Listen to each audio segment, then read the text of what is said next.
Londres, 1966. Una habitación pequeña, casi sin luz. Un joven de 24 años sostiene entre las manos un instrumento que nunca antes había tocado frente a un micrófono de grabación. No es una guitarra, no es un piano, es un sitar, un instrumento que en el mundo del rock, en aquel momento, casi nadie sabía ni pronunciar. Ese joven se llama Brian Jones. Y esa semana, sin saberlo todavía, está a punto de cambiar para siempre el sonido de una de las bandas más importantes de la historia.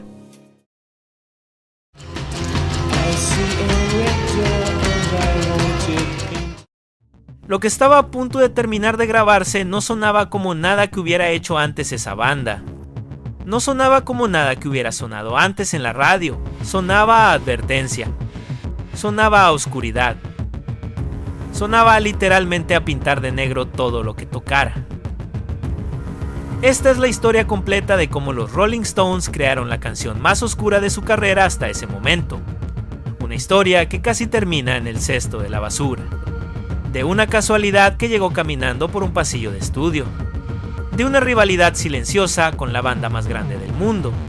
Y de un error de imprenta que terminaría formando parte de la leyenda para siempre. Quédate.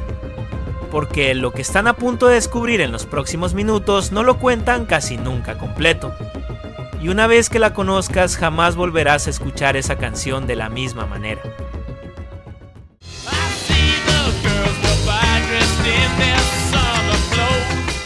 Pero para entender de verdad lo que estaba a punto de suceder, primero hay que regresar mucho más atrás, a los días en que esta banda ni siquiera existía. 1962. Londres todavía no era la ciudad de colores explosivos que sería pocos años después. Era una ciudad gris, todavía recuperándose de la posguerra, donde un pequeño grupo de jóvenes obsesionados con el blues americano se reunía en clubes pequeños y húmedos para tocar canciones que casi nadie más en Inglaterra conocía. Canciones de Muddy Waters, de Howlin' Wolf, de Chuck Berry. Entre esos jóvenes había uno especialmente decidido a formar su propia banda. Brian Jones. Fue él quien reunió a los primeros músicos. Fue él quien negoció las primeras actuaciones. Y fue él quien, buscando un nombre para el grupo, encontró la respuesta en el título de una canción de Muddy Waters, Rolling Stone. Muchos de esos jóvenes se conocieron alrededor de una figura clave de la escena londinense, Alexis Corner, cuyo grupo Blues Incorporated tocaba habitualmente en el Ealing Jazz Club. Ahí, entre el humo de los cigarrillos y el sonido crudo de las guitarras eléctricas, Brian Jones conoció al pianista Ian Stewart y poco después a un joven cantante que llegaba casi todas las noches a escuchar, Mick Jagger. Poco después llegaría también el amigo de la infancia de Jagger, Keith Richards. En ese momento nadie podía imaginar lo que ocurriría después, ni ellos mismos. En julio de 1962, esa formación todavía inestable tocó por primera vez bajo el nombre de Rolling Stones en el Marquee Club de Londres. No había multitudes esperando afuera. No había fotógrafos. Solamente un puñado de jóvenes curiosos y una banda que apenas comenzaba a encontrar su propio sonido. Un par de años después, ya convertidos en una banda conocida en su propio país, viajarían a Estados Unidos por primera vez. Y ahí, en Chicago, se les concedería algo que para ellos significaba mucho más que cualquier éxito en las listas de popularidad. La oportunidad de grabar en los estudios de Chess Records, el mismo sello discográfico que había publicado los discos de Muddy Waters, el hombre cuya canción les había dado su propio nombre. Cuentan quienes estuvieron presentes que, al entrar al edificio, los propios Rolling Stones se sintieron como turistas frente a un templo. Ahí, entre esas mismas paredes, se habían grabado décadas de blues que ellos habían escuchado obsesivamente en discos importados, en la habitación de algún amigo, mucho antes de imaginar que algún día tocarían en ese mismo lugar. Caminaban por los pasillos casi en silencio, señalando entre ellos los micrófonos y las consolas que reconocían de las fotografías en las contraportadas de sus discos favoritos. Para 5 jóvenes que apenas unos años antes tocaban en clubes húmedos de Londres frente a un puñado de curiosos, estar ahí, en ese estudio exacto, debía sentirse casi irreal. Incluso llegarían a coincidir brevemente con el propio Muddy Waters, quien en ese momento trabajaba pintando el techo del estudio, ajeno a que un grupo de jóvenes ingleses acababa de entrar prácticamente a rendirle homenaje sin decírselo directamente. Durante esos primeros años, Brian Jones no era simplemente un integrante más. Era, en muchos sentidos, el líder de la banda, el que decidía el repertorio, el que hablaba con los promotores, el que soñaba con llevar el blues británico a lugares que nadie había imaginado todavía. Pero la industria musical, especialmente en los años 60, rara vez recompensa a quien organiza, recompensa a quien escribe las canciones. Y ahí, lentamente, sin que nadie lo anunciara en voz alta, comenzaría a cambiar el equilibrio dentro del grupo. Ese cambio, de hecho, había comenzado un poco antes, casi por accidente.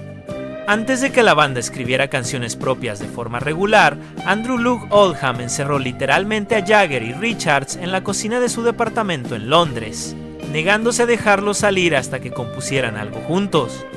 De esa noche encerrados, casi como un castigo, saldría su primera composición conjunta, y con ella, la complicidad creativa que ninguno de los dos esperaba. Uno aportaba la melodía, el otro casi siempre encontraba las palabras. Esa fórmula, tan simple en apariencia, terminaría sosteniendo la carrera de la banda durante las siguientes 6 décadas. Mientras tanto, a pocos kilómetros de distancia, otra banda de Liverpool comenzaba a conquistar el país entero. Los Beatles. La prensa británica, siempre encantada de simplificar la realidad en titulares fáciles de vender, decidió construir una historia perfecta para el público. De un lado, los Beatles, educados, sonrientes, el tipo de banda que cualquier madre aprobaría para su hija. Del otro lado, los Rolling Stones, melena larga, actitud desafiante, el tipo de banda que cualquier madre prohibiría. Gran parte de esa imagen fue construida deliberadamente por su representante, Andrew Loog Oldham, un joven publicista que entendió antes que nadie que la banda no necesitaba parecer simpática, necesitaba parecer peligrosa. Una frase que se volvió célebre en la prensa británica de la época lo resumía todo. ¿Dejaría usted que su hija saliera con un Rolling Stone? Era, en gran parte, una fabricación de marketing, porque la realidad, fuera de los titulares, era mucho más interesante. Lo que casi nadie contaba en aquella época era que Lennon y McCartney, lejos de ver a los Rolling Stones como enemigos, los admiraban profundamente. Tanto que, en un encuentro casual por las calles de Londres en 1963, terminaron regalándoles una de sus propias canciones inéditas para que los Stones grabaran su segundo sencillo, I Wanna Be Your Man. No era rivalidad de odio, era algo mucho más interesante y mucho más humano. Era la competencia entre dos grupos de amigos que se admiraban en secreto y que, cada vez que uno de ellos lanzaba algo sorprendente, sentía la necesidad silenciosa de responder con algo todavía más sorprendente. Esa dinámica, año tras año, terminaría empujando a ambas bandas hacia terrenos cada vez más arriesgados. Y 1966 sería, sin que ninguno lo planeara del todo, el año donde esa competencia alcanzaría uno de sus momentos más interesantes. Para entender ese momento hay que regresar al ambiente exacto de esa época. Imagina Londres a mediados de los años 60. Las calles de Chelsea y Carnaby Street llenas de tiendas nuevas, ropa de colores imposibles, jóvenes que por primera vez sentían que el mundo les pertenecía a ellos y no a sus padres. En la radio sonaban los Beatles, sonaban los Who, sonaban los Kings. En la televisión, los programas musicales anunciaban con semanas de anticipación qué banda tocaría en vivo el próximo sábado. Y afuera, en los teatros y salas de conciertos, miles de jóvenes gritaban tan fuerte que muchas veces era imposible escuchar la música por encima de sus propias voces. En los puestos de periódicos, las revistas juveniles dedicaban portadas enteras a fotografías de la banda, con titulares que prometían la verdad sobre sus vidas privadas, mientras los adolescentes recortaban esas mismas fotografías para pegarlas en la pared de su cuarto. Y en medio de toda esa explosión de creatividad, existía una competencia silenciosa entre las bandas más importantes del país. No una competencia de insultos ni de peleas públicas. Una competencia mucho más interesante. una competencia de ideas. Pero 1966 no era solamente el año de las guitarras eléctricas y las faldas cortas. Era también un año de tensión en el resto del mundo.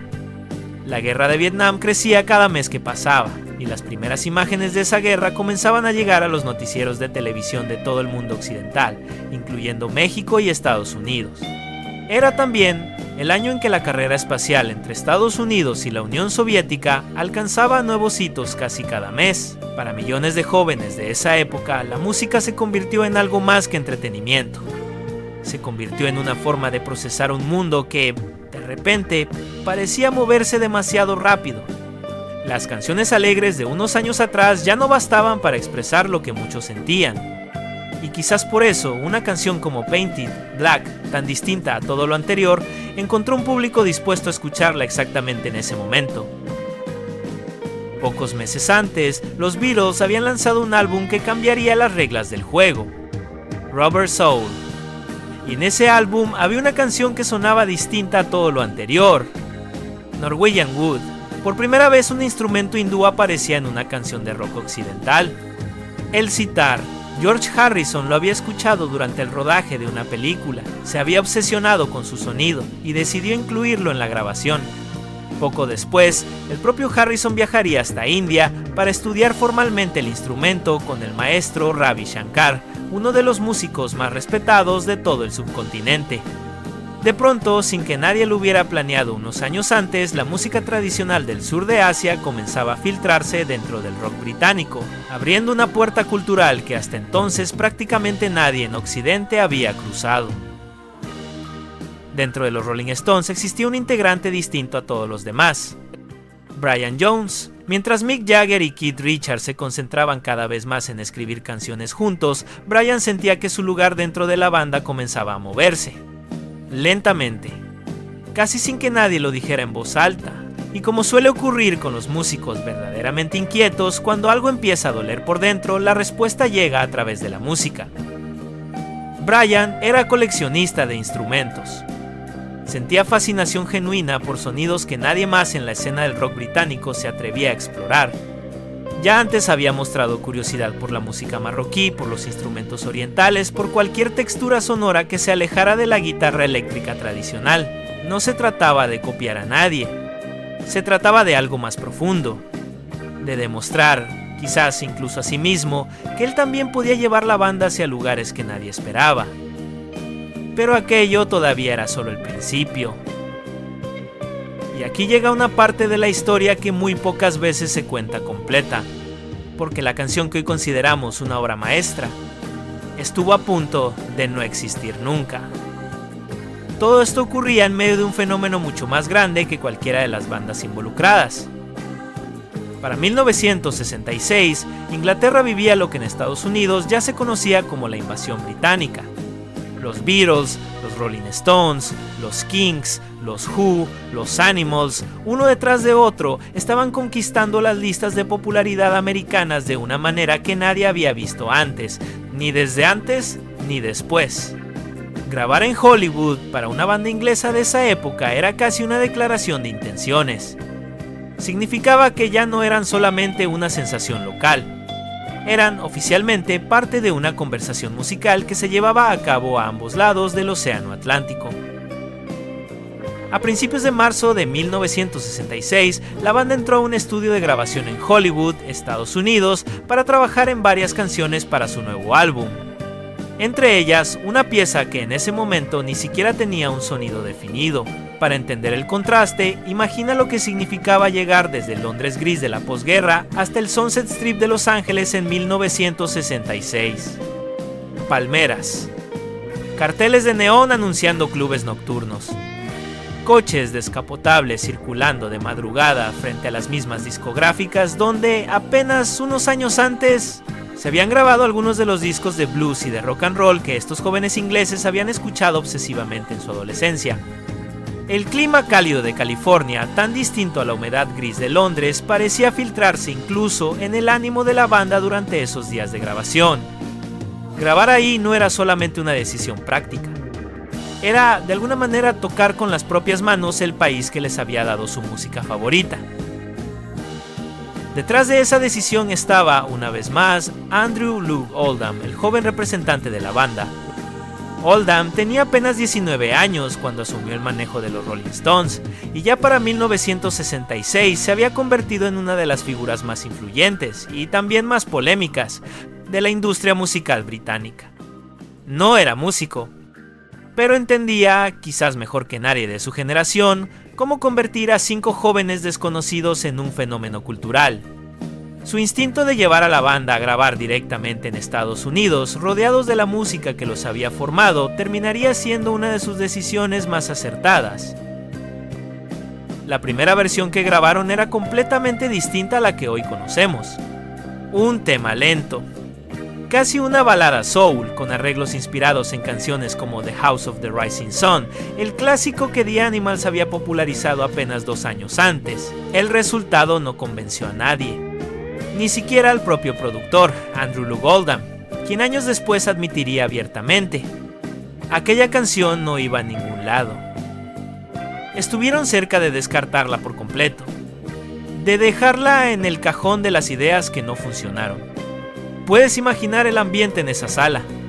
Horas de trabajo, cintas de grabación acumulándose y una sensación cada vez más pesada de que quizás esta vez no lograrían encontrar la canción que buscaban. Ese tipo de frustración silenciosa que rara vez se cuenta en los documentales de música, pero que forma parte de casi toda gran canción que termina existiendo. Pero entonces ocurrió algo que nadie había planeado. El bajista Bill Wyman, buscando un sonido más pesado y más contundente, decidió experimentar con los pedales de bajo de un órgano Hammond, sentado con el teclado de pedales colocado en el suelo frente a él, de una manera completamente distinta a como tocaba normalmente su bajo eléctrico. De ese pequeño cambio de instrumento casi accidental nació una melodía nueva. Una melodía de ritmo oriental, hipnótica, que parecía repetirse una y otra vez como una advertencia. El resto de la banda lo escuchó, y algo hizo clic. Detrás de la batería estaba Charlie Watts, el integrante más discreto y quizás más subestimado de todo el grupo. Watts no venía del rock ni del blues, sino del jazz, y esa formación distinta le daba una capacidad especial para encontrar patrones rítmicos que ningún otro batería de rock de su generación se atrevía a intentar. Resulta curioso que, dentro de una banda construida deliberadamente sobre una imagen de rebeldía y peligro, Watts siempre mantuvo una elegancia casi contraria a todo eso, vistiendo trajes a medida incluso durante los ensayos, como si perteneciera a otra banda completamente distinta. Esa combinación de opuestos, lejos de debilitar al grupo, terminaría siendo parte de su encanto particular. Fue precisamente esa sensibilidad la que le permitió, junto al co-manager Eric Easton en el órgano, construir un ritmo doble, urgente, que recordaba la música de baile de Europa del Este. De repente, la canción lenta y aburrida que estaban a punto de abandonar se había transformado en algo completamente distinto. Algo con pulso, algo con tensión. Faltaba, sin embargo, una última pieza. Y esa pieza llegaría de la manera más inesperada posible. Durante esos mismos días de grabación, un músico llamado Harihar Rao pasaba caminando por los pasillos del estudio. Llevaba consigo un sitar. No estaba ahí para grabar con los Rolling Stones. Simplemente pasaba por ahí. Pero Brian Jones lo vio y le pidió, casi en el momento, poder probar el instrumento. Piensa en lo frágil que fue ese instante. Si Harihar Rao hubiera pasado 5 minutos antes, o 5 minutos después, probablemente jamás habríamos escuchado ese sitar en esta canción.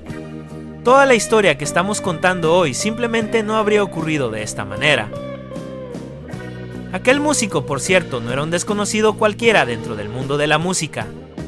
Harihar Rao era discípulo del mismo maestro que, por esas mismas fechas, estaba enseñando a George Harrison a tocar el instrumento.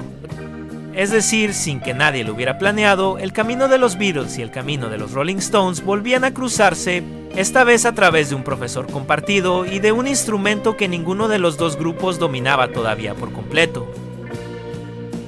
Pero pasó exactamente en ese momento. Y Brian Jones, con curiosidad y sin ninguna formación clásica en el instrumento, comenzó a experimentar.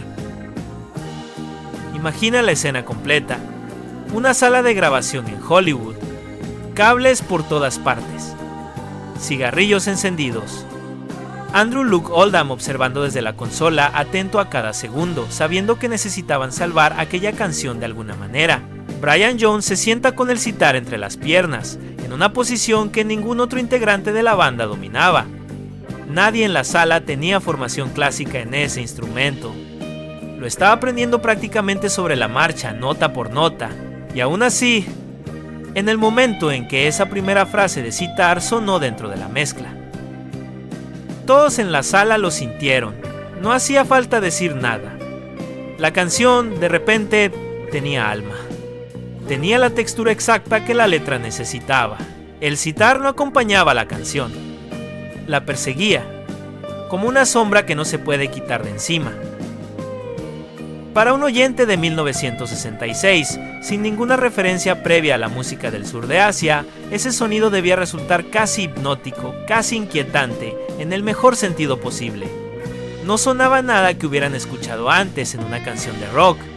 Y esa misma extrañeza, ese pequeño escalofrío de estar escuchando algo que no terminaban de entender del todo, es exactamente lo que mantenía a la gente pegada a la radio, esperando escucharla una vez más.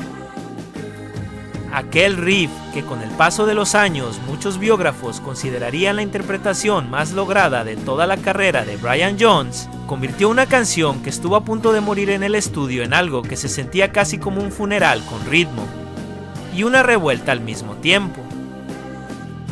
Un pianista invitado, Jack Nitzsche, terminaría de completar la mezcla con un teclado que se deslizaba por debajo de todo, como un segundo pulso oculto.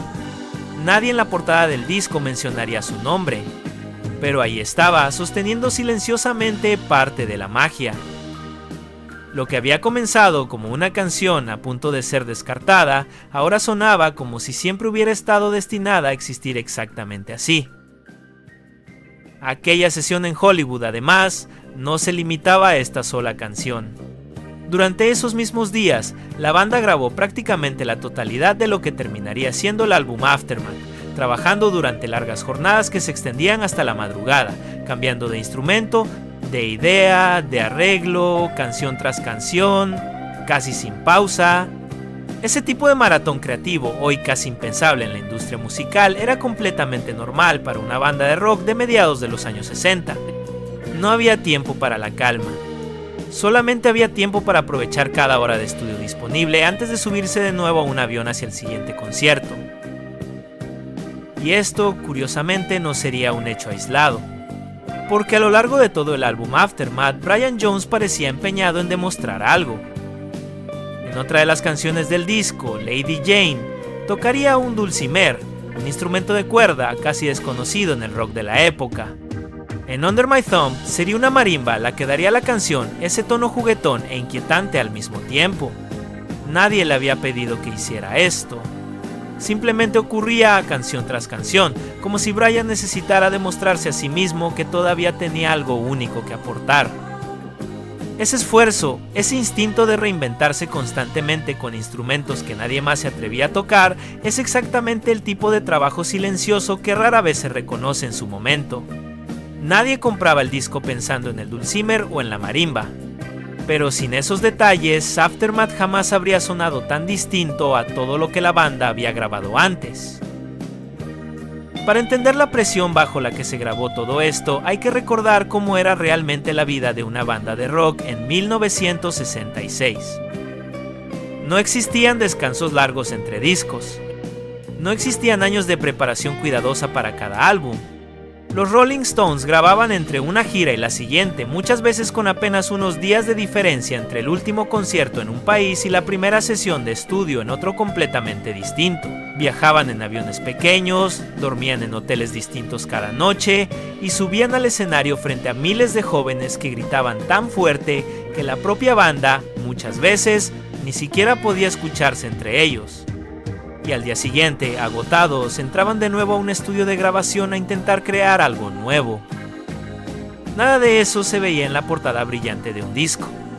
Nadie hablaba, en las revistas de la época, del cansancio acumulado, de las noches sin dormir, de la presión constante de tener que superar el éxito anterior con cada nuevo sencillo. El público solamente veía el resultado final. una canción perfecta de 3 minutos. Nunca las semanas de dudas, discusiones y casi abandonos que había detrás. Y aquí aparece uno de los datos más curiosos y menos conocidos de toda esta historia. Años después, el propio Bill Wyman revelaría en sus memorias un detalle que sorprendería incluso a muchos seguidores de toda la vida. El álbum Aftermath, contaría el bajista, originalmente estaba pensado como la banda sonora de una película que nunca llegó a filmarse, titulada provisionalmente Back, Behind and in Front. El proyecto se cayó por completo cuando Mick Jagger conoció personalmente al director que iba a dirigirla, Nicholas Ray, el mismo cineasta detrás de Rebelde sin Causa, y simplemente no conectaron. Piensa en eso por un momento. Painted Black pudo haber nacido en otra línea de tiempo completamente distinta, como parte de la banda sonora de una película que el mundo jamás llegó a ver. En cambio, terminó siendo la banda sonora de algo mucho más grande, de la propia memoria colectiva de una generación entera. A veces, los mejores caminos en la vida son precisamente los que se abren cuando el plan original se derrumba por completo. Antes de seguir avanzando, vale la pena detenerse un momento. Porque en 1966, más allá de cualquier tensión futura, los Rolling Stones todavía eran sobre todo una banda de amigos que se admiraban entre ellos. Keith Richards contaría años después que ver a Brian dominar un instrumento completamente ajeno a su formación, en tan poco tiempo le generaba una mezcla de asombro y orgullo. No competencia. Admiración genuina. Ese pequeño momento de compañerismo importa, porque ayuda a entender que lo que estaba por venir años después no nació de la nada. Nació de una amistad que, poco a poco, comenzaría a desgastarse. Es fácil, viendo la historia desde hoy, simplificar todo este proceso en una sola frase: la banda dejó atrás a Brian Jones. Pero la realidad, como casi siempre ocurre con las personas reales y no con los personajes de una película, fue mucho más lenta y mucho más ambigua. Hubo buenos momentos entre medio. Hubo canciones donde Brian seguía aportando ideas brillantes. Hubo giras enteras donde la amistad entre los 5 seguía siendo genuina. El declive no fue una línea recta hacia abajo. Fue más bien una serie de altibajos, cada vez con más caídas que subidas, hasta que finalmente la balanza se inclinó de forma irreversible. Pero eso todavía estaba lejos. En ese estudio, esos días solo existía la emoción de haber salvado una canción que casi habían perdido. Aquí llega uno de los detalles menos conocidos de toda esta historia, y probablemente el más curioso. La canción se tituló Painted Black, sin coma. Así fue concebida por Jagger y Richards, con Jagger encargándose de la letra y Richards de la música. Pero cuando el sencillo llegó a las tiendas, algo había cambiado. En la etiqueta del disco, publicado por la discográfica Decca, apareció una coma que nadie de la banda había pedido. Painted Black.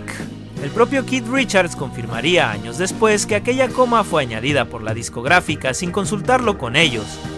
Un pequeño error, o quizás una decisión de última hora de alguien en la oficina, que sin embargo cambiaba por completo el sentido de la frase.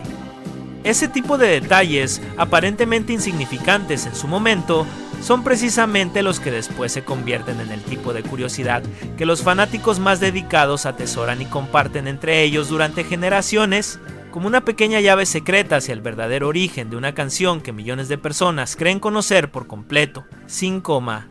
La frase es una orden directa: pintarlo de negro. Con la coma se convierte casi en una frase dirigida a alguien llamado Black. Durante décadas muchos fans discutirían cuál era el título correcto. La banda jamás corrigió oficialmente aquel error, y ese pequeño accidente terminó convirtiéndose en parte del misterio que rodea la canción hasta el día de hoy. Pero la coma no fue la única controversia que rodeó al lanzamiento. Cuando la canción finalmente llegó a la radio, la reacción de la crítica especializada estuvo lejos de ser unánime.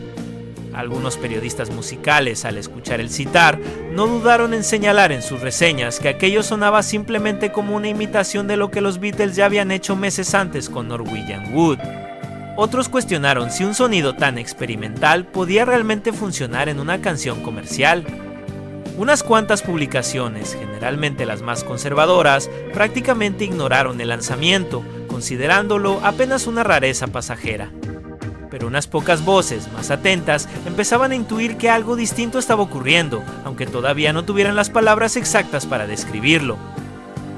Nadie en ese momento se imaginaba lo que estaba realmente por ocurrir. Mayo de 1966. El sencillo llega a las tiendas de discos. Para entender lo que significaba esto en aquella época, hay que recordar cómo se vivía la música entonces. No existía internet. No existía forma de escuchar una canción antes de comprarla, salvo que la radio la pusiera primero. La gente caminaba hasta la tienda de discos del barrio. Preguntaba si ya había llegado el nuevo sencillo de los Rolling Stones. Y esperaba, algunas veces varios días, hasta poder tenerlo entre las manos. Aquel disco pequeño de vinilo negro giraba a 45 revoluciones por minuto en un tocadiscos que muchas familias guardaban con casi el mismo cuidado que un mueble fino. Se colocaba con cuidado, se bajaba la aguja lentamente y durante los siguientes 3 minutos la sala entera se llenaba con ese sonido que nadie había escuchado antes. Muchos jóvenes de la época llevaban esos mismos sencillos a las fiestas de fin de semana, turnándose para elegir qué canción sonaría después en la máquina de discos o en el tocadiscos portátil de la casa donde se reunían. Ese mismo verano de 1966, la radio también repetía canciones de bandas como los Beach Boys con su ambicioso Good Vibrations o los Kinks con la irónica Sunny Afternoon. Era, sin exagerar, uno de los años más competitivos en toda la historia de la música popular. Y en medio de toda esa competencia feroz, Painted Black logró abrirse paso hasta el primer lugar, precisamente por ser tan distinta a todo lo demás que sonaba esa misma temporada. Cuando finalmente sonó en la radio por primera vez, muchos oyentes se quedaron desconcertados. No sonaba como el rock que la banda había hecho hasta entonces. Sonaba a otra cosa. Algo más denso, algo más inquietante. Y sin embargo, esa misma extrañeza fue lo que la hizo imposible de ignorar. En cuestión de semanas, Painted Black alcanzó el número 1 en la lista Billboard Hot 100 en Estados Unidos, donde permanecería en esa posición durante 2 semanas completas. También llegó al primer puesto en el Reino Unido. Fue, en ambos países, el primer sencillo número 1 de la historia en incluir un sitar. Los Rolling Stones, la banda que muchos consideraban simplemente la respuesta salvaje a los Beatles, acababan de demostrar algo distinto, que también podían ser profundos, que también podían asustar. Aquel éxito llegó además en un momento clave para la identidad creativa de la banda. El álbum que acompañaba el sencillo, Aftermath, fue el primero en el que Jagger y Richards escribieron absolutamente todas las canciones, de principio a fin. Un pequeño detalle que, sin que nadie lo dijera abiertamente todavía, comenzaba a redibujar el equilibrio interno de la banda. Ese mismo álbum incluía otras canciones que, cada una a su manera, seguían empujando los límites de lo que una banda de rock podía cantar en 1966. Mother's Little Helper hablaba abiertamente de amas de casa que dependían de tranquilizantes para soportar el día a día, un tema que prácticamente ninguna banda popular se atrevía a mencionar. Under My Thumb generaría, con el paso de los años, debates que continúan hasta el día de hoy sobre las relaciones de poder entre las parejas de aquella época. Los Rolling Stones, canción tras canción, estaban demostrando que el rock podía ser mucho más que diversión de fin de semana. Incluso el propio título del álbum, Aftermath, que en español significa algo cercano a consecuencias o secuelas, parecía anticipar sin querer todo lo que estaba por venir. Las consecuencias del éxito. Las consecuencias de crecer demasiado rápido. Y, aunque nadie lo sabía todavía en aquel estudio de Hollywood, las consecuencias que ese mismo éxito terminaría teniendo sobre la amistad entre sus propios integrantes. Mientras tanto, la banda continuaba de gira por Europa, y esas giras distaban mucho de ser tranquilas. En varias ciudades, los conciertos de los Rolling Stones terminaron con escenas de multitudes descontroladas, sillas rotas y policías interviniendo para intentar controlar a miles de jóvenes que simplemente ya no podían contener la emoción de tener a la banda frente a ellos. Para muchos promotores locales, la sola idea de que los Rolling Stones tocaran en su ciudad representaba tanto una oportunidad económica como un dolor de cabeza logístico. En algunas algunos países, las autoridades locales llegaron a debatir públicamente si debían o no permitir que la banda se presentara, temiendo que el ambiente de los conciertos se saliera completamente de control. La banda, mientras tanto, simplemente subía al escenario, tocaba y confiaba en que la organización local pudiera manejar lo que viniera después. Esa energía, ese peligro constante que rodeaba cada aparición pública de la banda era exactamente la imagen que Andrew Loog Oldham había construido con tanto cuidado desde el principio. Pero detrás de esa imagen salvaje había 5 jóvenes agotados viajando de ciudad en ciudad, tratando de sostener una carrera que crecía más rápido de lo que cualquiera de ellos podía realmente procesar. La prensa musical de la época, mientras tanto, devoraba cada detalle de esas giras caóticas. Cada disturbio, cada concierto cancelado por seguridad, cada titular alarmista sobre los jóvenes descontrolados de hoy en día, alimentaba todavía más el interés del público por saber qué harían después los Rolling Stones. Era un círculo que se retroalimentaba solo. Cuanto más peligrosa parecía la banda, más vendían sus discos. Y cuanto más vendían, más presión sentían para mantener viva esa misma imagen, concierto tras concierto. Vale la pena detenerse un momento en la letra, porque más allá del sonido, la canción hablaba de algo profundamente humano. Hablaba de un hombre que ha perdido a alguien, y que en medio de ese duelo ya no puede soportar ver el mundo con sus colores normales. Necesita que todo a su alrededor se pinte de negro, para que el exterior, al menos por un momento, coincida con lo que siente por dentro. No hacía falta haber vivido exactamente esa pérdida para entenderlo. Cualquier persona que alguna vez sintió que el mundo seguía girando mientras por dentro todo se detenía, encontró algo de sí misma en esa canción. Hay algo particularmente valiente en esa decisión. Recuerda que en 1966 casi todas las canciones que sonaban en la radio hablaban de amor, de bailes, de veranos felices. Cantar abiertamente sobre la desesperación, sobre las ganas de que el mundo entero se apague de color, era un riesgo enorme para una banda que todavía dependía de las ventas de sencillos para sobrevivir. Jagger y Richards, sin embargo, decidieron confiar en que el público estaba listo para algo más honesto. Y no se equivocaron, porque quizás esa es la lección más importante de toda esta historia. El público, incluso en su versión más joven, siempre reconoce la honestidad cuando la escucha. Nunca hace falta fingir alegría donde no la hay. Con el paso de los años, sin embargo, circularían distintas teorías populares sobre el verdadero significado de la canción. Algunos oyentes, especialmente en Estados Unidos, llegaron a pensar que la letra hablaba de un hombre cuya pareja había perdido la vista repentinamente y que él, por empatía, quería experimentar también la oscuridad. Otros insistían en que se trataba de una crítica encubierta a la guerra de Vietnam, simplemente por la época en la que había sido lanzada. Ninguna de esas dos teorías era la intención original de Jagger y Richards. Pero ese tipo de interpretaciones múltiples, discutidas durante años en cartas a revistas musicales y décadas después en foros de internet, es precisamente lo que separa a una canción olvidable de una canción que se convierte en leyenda. Cuantas más personas encuentran su propio significado en una misma letra, más profundamente se queda esa canción en la memoria colectiva. Incluso hoy, casi 60 años después, siguen apareciendo nuevas interpretaciones en redes sociales, en videos de análisis musical, en conversaciones entre fanáticos que descubren la canción por primera vez sin saber nada de su historia real. Cada nueva generación, sin proponérselo, sigue escribiendo un capítulo más de esta misma historia. El propio Mick Jagger reconocería, muchos años después, que aquella época estaba marcada por una atmósfera distinta. Una sensación de que algo en el ambiente cultural empezaba a cambiar, de que la inocencia de los primeros años 60 comenzaba a resquebrajarse. Painted Black no inventó esa sensación. Simplemente fue de las primeras canciones en atreverse a sonar exactamente así. Esa es quizás la verdadera razón por la que sigue funcionando 60 años después.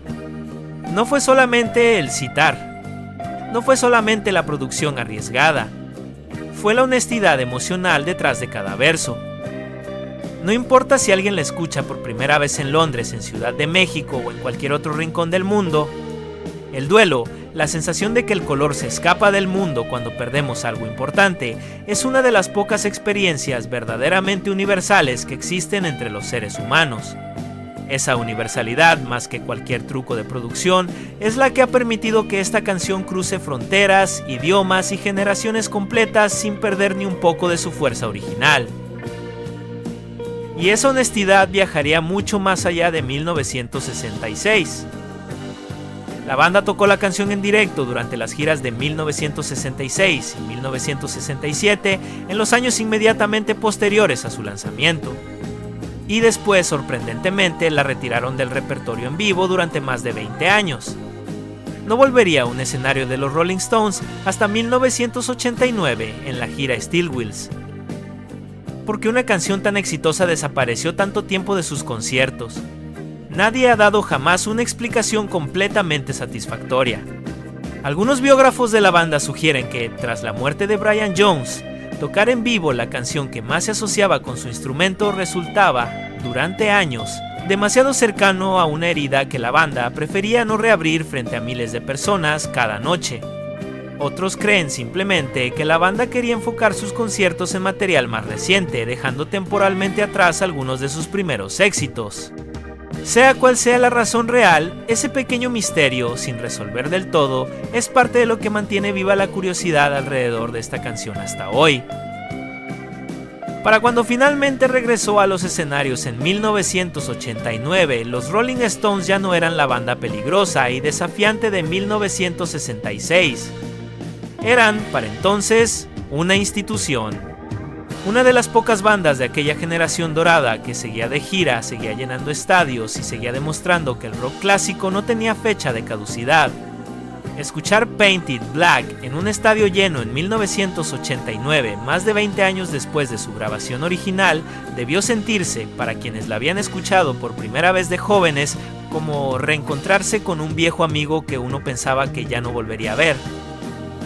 Mick Jagger, Keith Richards, Charlie Watts y Bill Wyman, los mismos músicos que habían estado presentes aquel día en Hollywood, siguieron adelante durante décadas, convirtiéndose en una de las bandas más longevas de toda la historia del rock. Charlie Watts continuaría tocando la batería con la misma disciplina silenciosa hasta prácticamente el final de su vida. Y aunque el propio grupo perdería, con el paso de las décadas, a más de uno de sus integrantes originales, la banda nunca dejó de subirse a un escenario e interpretar exactamente esta misma canción, generación tras generación de nuevos espectadores. Con el paso de las décadas, Painted Black dejó de pertenecer únicamente a 1966. Comenzó a aparecer en lugares que nadie en aquel estudio de Hollywood podría haber imaginado. En 1987, el director Stanley Kubrick decidió cerrar su película Full Metal Jacket con esa misma canción sonando sobre los créditos finales, mientras un grupo de soldados caminaba entre las ruinas de una ciudad en llamas, cantando de fondo la melodía de Mickey Mouse. El contraste era brutal y perfecto. La canción que hablaba de un mundo que pierde todo su color encontraba, 21 años después, una nueva capa de significado completamente distinta. Poco después, la serie de televisión Tour of Duty, ambientada también en la guerra de Vietnam, la convirtió en su tema de apertura. Sin que la banda lo hubiera planeado jamás, aquella canción sobre el duelo personal de un hombre cualquiera terminó convirtiéndose, para toda una generación, en el sonido mismo de la guerra y de la pérdida colectiva. Décadas más tarde aparecería de nuevo en los créditos de The Devil's Advocate, en series completamente distintas, de generaciones completamente distintas como Westworld o Merlina. Cada nueva generación, sin haber vivido 1966, encontraba en esa misma melodía algo que todavía le inquietaba. Ese es probablemente el verdadero triunfo de una canción. No solamente sonar bien en su época, sino seguir encontrando nuevas heridas que curar 60 años después. Con el tiempo, decenas de artistas de géneros completamente distintos grabarían sus propias versiones. Una de las más sorprendentes llegaría de la mano de Eric Burdon, antiguo líder de The Animals, quien la transformaría en una versión psicodélica de más de 13 minutos, estirando aquella melodía original de apenas 3 minutos hasta convertirla en un viaje sonoro completamente distinto. Cada generación, con sus propias herramientas y su propia sensibilidad, encontraba una forma distinta de contar la misma historia de duelo y oscuridad. Décadas después de su lanzamiento, la revista Rolling Stone la incluiría entre las mejores canciones jamás grabadas, situándola cerca de la cima de su lista histórica. Un reconocimiento tardío para una canción que en su momento algunos críticos habían descartado como un simple experimento pasajero. Y la historia no terminaría ahí. Décadas después de que Brian Jones grabara aquel sitar, la canción seguiría encontrando nuevas formas de llegar a nuevas generaciones que jamás habían vivido los años 60. En 2018, una versión orquestal de Painted Black apareció en un comercial televisivo de un fabricante de automóviles, protagonizado por un reconocido actor, como un guiño a una vieja frase publicitaria sobre el color de los coches. 2 años después, dos artistas completamente ajenas al mundo del rock clásico, provenientes del hip hop y el R&B contemporáneo, decidieron incorporar elementos de esa misma canción en uno de sus propios trabajos. 2 generaciones separadas por más de 50 años, encontrando en la misma melodía algo que todavía valía la pena usar. Mientras tanto, la rivalidad silenciosa con los Beatles nunca se detuvo del todo. Se dice que ambos representantes, Brian Epstein por parte de los Beatles y Andrew Loog Oldham por parte de los Rolling Stones, procuraban espaciar cuidadosamente el lanzamiento de los sencillos de ambas bandas, evitando que coincidieran exactamente en las mismas semanas y tuvieran que competir directamente por el primer lugar de las listas. Un año después de Painted Black, cuando los Beatles lanzaron su ambicioso álbum Sgt., Pepper's Lonely Hearts Club Band, los Rolling Stones responderían con su propio experimento psicodélico, Their Satanic Majesty's Request. La competencia de ideas, aquella que había empujado a Brian Jones hacia el sitar en 1966, seguía viva año tras año, empujando a ambas bandas cada vez más lejos. Curiosamente, muchos críticos considerarían después que ese álbum psicodélico fue uno de los tropiezos creativos más comentados de toda la carrera de la banda durante esa década, una prueba de que incluso la rivalidad más creativa, llevada demasiado lejos, puede terminar alejando a un artista de lo que realmente lo hace único. Aquí es donde la historia, inevitablemente, se vuelve un poco más triste. Porque el hombre que le dio a esta canción su sonido más característico, Brian Jones, no tendría un final feliz. Vale la pena recordar antes de continuar quién era realmente ese joven detrás del sitar. Brian había crecido en un hogar de clase media en Cheltenham, al oeste de Inglaterra, donde desde niño mostró un talento natural para la música. Aprendió clarinete, saxofón y piano antes incluso de tocar su primera guitarra.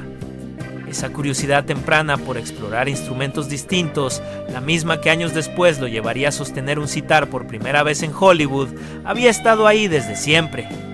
No era casualidad, era simplemente quién era él. Esa misma sensibilidad artística, sin embargo, muchas veces se combina con una fragilidad emocional que el mundo del espectáculo rara vez sabe proteger. La historia del rock está llena de casos similares. Músicos brillantes, capaces de escuchar sonidos que nadie más percibe, que terminan pagando un precio enorme por esa misma sensibilidad que los hizo especiales, en primer lugar. El mismo instinto que llevó a Brian a sostener un sitar por primera vez sin miedo al ridículo es el que años después lo dejaría más expuesto que a cualquiera de sus compañeros frente a las presiones de la fama. Mientras Jagger y Richards se consolidaban cada vez más como el centro creativo de la banda, Brian comenzó a sentirse cada vez más apartado. Su lugar dentro de los Rolling Stones, ese mismo lugar que en 1966 lo llevó a experimentar con un sitar en busca de algo nuevo, poco a poco se fue reduciendo. El propio hombre que había fundado la banda, que había elegido su nombre, que había organizado sus primeras actuaciones en clubes húmedos de Londres, se convertía lentamente en un invitado dentro de su propia creación. Vale la pena, sin embargo, entender también el otro lado de esta historia. Jagger y Richards no se propusieron deliberadamente apartar a Brian. Simplemente, como suele ocurrir entre socios creativos que crecen a ritmos distintos, uno de los dos caminos avanzó más rápido que el otro. Jagger y Richards habían encontrado, casi sin buscarlo, una manera de escribir canciones juntos que fluía de forma natural, casi instintiva. Brian, mientras tanto, seguía intentando encontrar su propio lugar dentro de ese nuevo equilibrio, sin encontrar todavía la manera de encajar su enorme talento musical dentro del formato de canción que la banda necesitaba en ese momento. No hubo un villano en esta historia. Hubo simplemente 3 jóvenes brillantes creciendo a velocidades distintas dentro de una industria que no siempre sabe qué hacer con ese tipo de desequilibrios. No fue un proceso repentino, fue lento, casi invisible al principio. El tipo de distancia que crece entre amigos cuando nadie se atreve a decir en voz alta lo que todos ya sienten. En los años siguientes, Brian atravesaría varios arrestos por posesión de drogas, procesos legales que lo alejarían todavía más de los escenarios y de las sesiones de grabación. Cada arresto, ampliamente cubierto por la prensa de la época, lo alejaba un poco más de la imagen de músico serio que él mismo había querido construir desde los primeros días en aquellos clubes de blues en Londres. Sus compañeros de banda, mientras tanto, seguían adelante con giras, con nuevas canciones, con una carrera que no podía detenerse a esperar a nadie. Brian, poco a poco, dejó de ser una parte activa de las decisiones creativas que él mismo había ayudado a construir desde el principio. Quienes lo conocieron en esos últimos años describirían a un hombre que todavía amaba profundamente la música, pero que ya no encontraba la manera de traducir ese amor en algo que la banda pudiera usar. Seguía coleccionando instrumentos. Seguía escuchando música de todo el mundo con la misma curiosidad de siempre.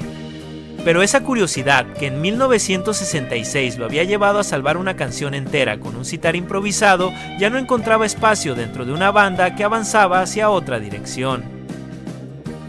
En junio de 1969, Brian Jones dejaría la banda que él mismo había ayudado a fundar años antes. Pocas semanas después, sería encontrado sin vida en la piscina de su propia casa. Su lugar en la banda sería ocupado por un joven guitarrista llamado Mick Taylor, que debutaría con los Rolling Stones apenas unos días después de aquella pérdida. No vamos a detenernos aquí en los detalles de aquella tragedia. Esa es una historia que merece su propio espacio, con el respeto que se merece.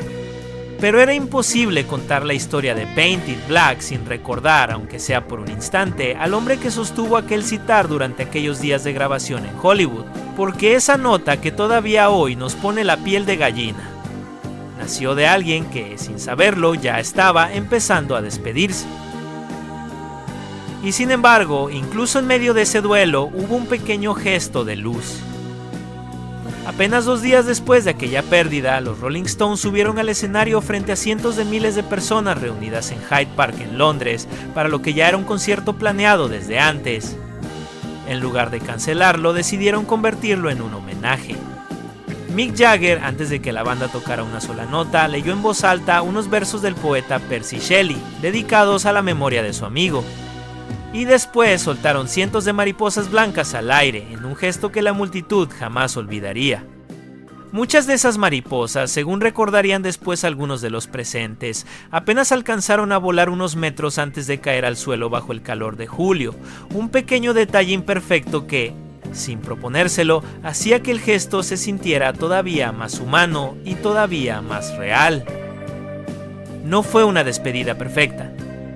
Ninguna despedida lo es. Pero fue a su manera un recordatorio de que incluso en los momentos más oscuros de una historia, siempre existe espacio para la belleza y para el recuerdo compartido. 60 años después, Painted Black sigue sonando en películas, en series, en anuncios, en cualquier momento donde se necesite transmitir tensión, oscuridad o inevitabilidad. Su influencia se puede escuchar en generaciones enteras de músicos que llegarían después.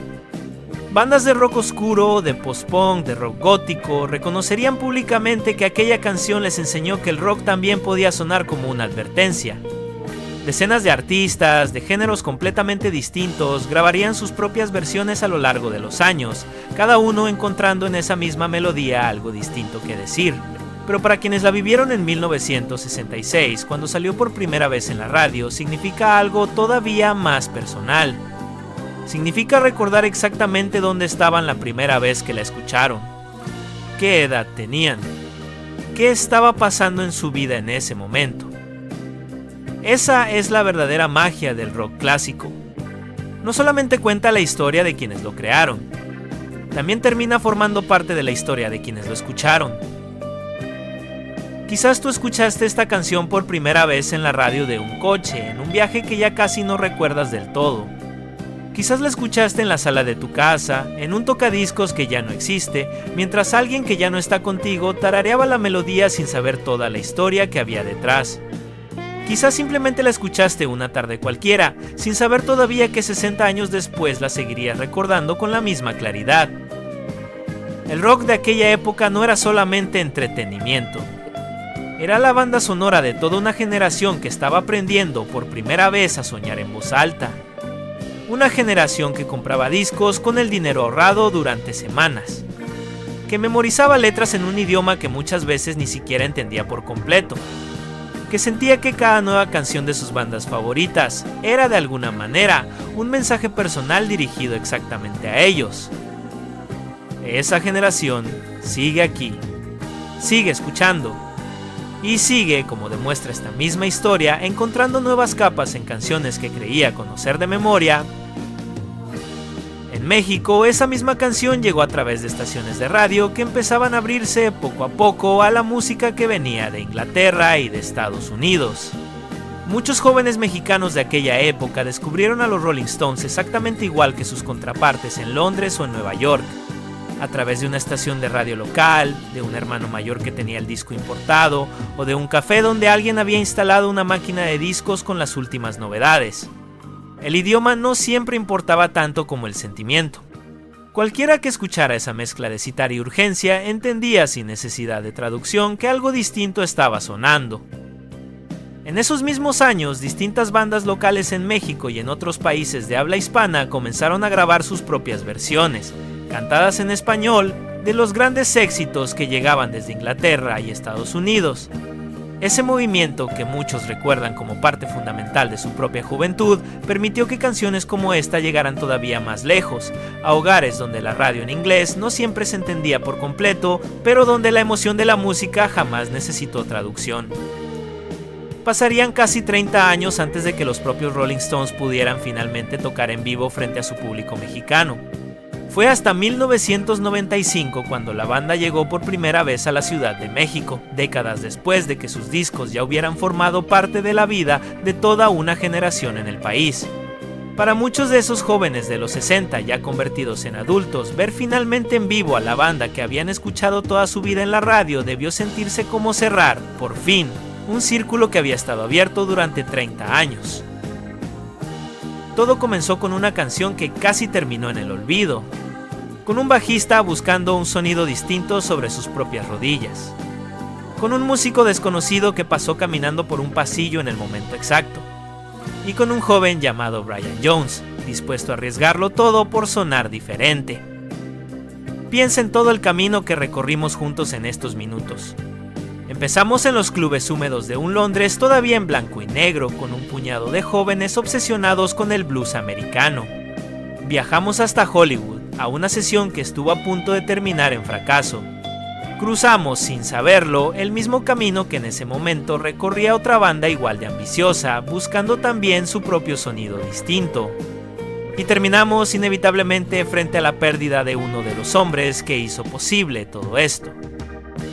Cada una de esas piezas por separado es simplemente un dato curioso. Juntas, sin embargo, cuentan algo mucho más grande. Cuentan cómo nace, de verdad, una canción que termina sobreviviendo a todos los que la crearon. Y cuentan, también, algo sobre nosotros mismos. Sobre por qué, 60 años después, todavía nos detenemos a escuchar con atención una historia como esta. Quizás porque, en el fondo, todos reconocemos ese mismo miedo a no encontrar nuestro lugar, esa misma necesidad de crear algo que nos sobreviva, esa misma esperanza de que, incluso en los días más grises, todavía podamos encontrar una nota que lo cambie todo. Terminó convirtiéndose en una de las canciones más recordadas del rock británico, y, sin que nadie lo planeara, en un pequeño homenaje involuntario a uno de sus creadores. Hay algo casi poético en todo esto si te detienes a pensarlo con calma.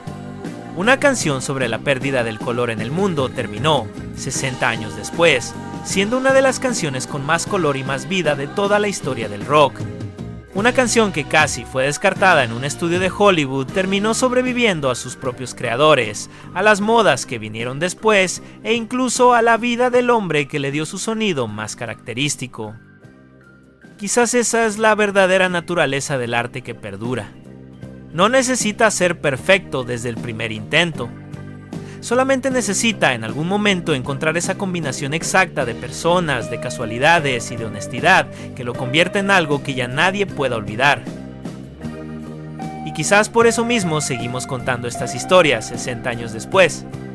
No porque haga falta repetir los datos que ya todos conocen, sino porque cada generación necesita, a su manera, volver a descubrir por qué esa música importó tanto.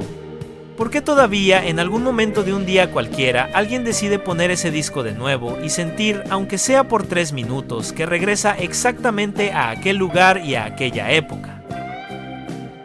La próxima vez que escuches esa primera nota de sitar, esa que abre la canción como si abriera una puerta hacia otro lugar, quizás la escuches distinto. Ahora ya conoces la historia completa que hay detrás. ¿Y tú? ¿Recuerdas la primera vez que escuchaste Painted Black? Cuéntanoslo en los comentarios. Nos encanta leer las historias de nuestra comunidad. Si disfrutaste este documental, no olvides suscribirte. Cada semana regresamos con una nueva historia del rock que marcó nuestras vidas.